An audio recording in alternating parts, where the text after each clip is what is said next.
It's great to meet you. Hi, Dave Morales. How are you, buddy? I am fantastic. You said my full name. I love that. Yeah. You know that you and Ryan Gosling are the only ones that ever do that. Because when we do the slate, when we have to do, Ryan will say, I want to do it. He go, Dave Morales from Houston, Texas. Oh, perfect. I feel like Ryan Gosling and I are almost the same person. You are. Yeah. I can see that. Oh, thanks. I've never met him before, but I'm assuming. Well, I have, and they say that about me. I'm kidding. Oh, great. How long did it take for you to get the voice just right? I think at the beginning, I read the script, and what I really wanted to do is make it feel like a little kid who really hasn't experienced the world but is so excited to get out there. And I kind of played him like that. And so when I did it at the beginning, it took just a little bit. And then me and the director, Jeff Fowler, kind of found it, and we were off to the races.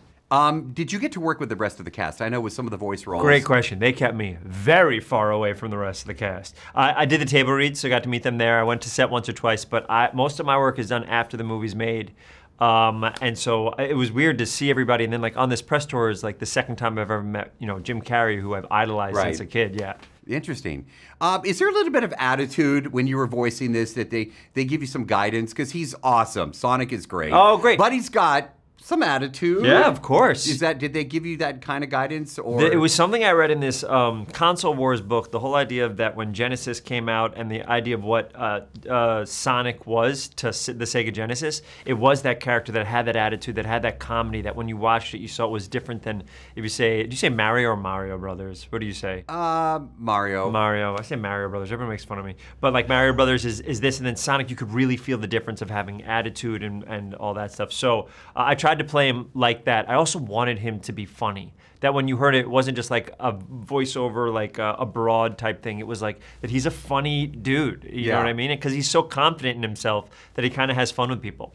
Is that the magic behind this character? Because there is that element of danger and adventure. Yeah. But there's also, he is like a lot of us that wants, things in life. In my head, he's like an outsider. He's an Right. outsider that finally is trying to hang out with the people that he's always looked up to.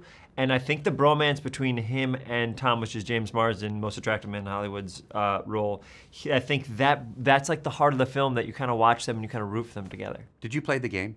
Yes, of course. You did? In 1991, I beat 1. I even went back and beat 1 and 2 recently. Really? Yes, because that was going to be one of my other questions. Did you go back to the game to get a little bit of inspiration? I played Sonic Mania when I found out that I was going to do the movie. And then I did 1 and 2 just because I loved them. Sonic 2 is such a strong game. It's crazy. They're both amazing. My Enchanted tour is now complete. Oh, really? Every time I see Amy Adams, I said, please do another one, please do another one. And I said, I have to meet you.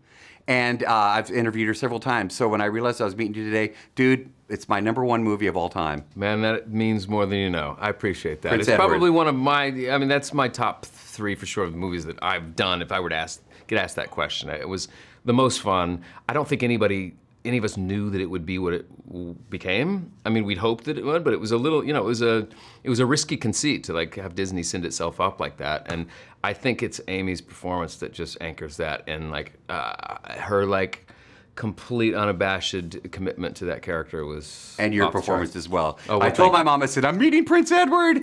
She got cool. excited. So on behalf of all of us, hello. Oh, good. This is great. Thank you. I really, really like this. Oh, What was good. the biggest thrill to you to be a part of this? Boy, there's so many. I mean, I grew up, spending hours and hours and hours in front of the TV screen playing video games. It was, I started back with Atari and Intellivision and Commodore 64 and all, obviously Mario Brothers, and then Sonic came along and the Sega Genesis, and everything was faster.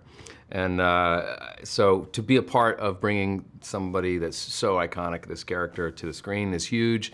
And then to work with my hero, my comedic hero, Jim Carrey, like, it was 2 icons, and I was like, sign me up. I was going to say, who was a bigger diva, Sonic or Jim? You don't have to answer. But Sonic was non-existent when I was filming. But see, that's another question I had for you today was like, what are you looking at? Because you have a majority of the movie is with Sonic. Yeah, so there was always somebody helping that was reading off camera that had I had a good sense of humor and could read the lines really well. But I was looking at nothing, essentially. It was like a piece of green tape or a blue stuffed animal. They had a couple of different versions of the blue stuffed Sonic, but it was really me just going into my mind's eye and imagining that it really was like a little, 12-year-old kid who was like hyperactive and excited about the world. Thank you for answering that, because honestly, it's got to be so difficult to do. Because I've done voice work before, and that's challenging because you're not looking at anything or even working with that's anybody. Even harder to me. Like Ben's work, like it's him in an empty room with a microphone. And to some people, it's like, that's great because I can do whatever I want. But I would be like, oh my God, my eyes aren't seeing anything. I can't come up with any ideas. I can't work off of other actors, you know. But it is a unique process, like, you know, and this fusion of like live action and animation is continuing to happen. You just got to kind of roll with the technology. What is the magic behind this movie? Why does everybody need to see this movie? I think this movie, you know, I know everybody always says this, but this truly does have everything, you know, has something for everyone. I have 3 kids. When I go to the movies, I'm like, or even just going to iTunes, I'm like, what is it something that is gonna, I have a 6-year-old, I have a 14-year-old, I have an 18-year-old, and I have me. What can we watch that we can all be happy with? And I think this is that movie, right? It's like, you know, you got the gamers are gonna love bringing this iconic character to the screen. You got the people who grew up watching Jim Carrey and loving his work, and then you got these young kids that are gonna love this cute little furry blue guy and all the action sequences and the heart behind it. I think that's why. All right, we'll close with this. You came to Houston, you came to visit us. I did. Did you have a good time? I had an incredible time. I visited one of these, it was a space museum, if you will. Yeah, Johnson. It was great. And we shot there, they were nice. Everybody was so kind to me there, and the food is amazing in Houston.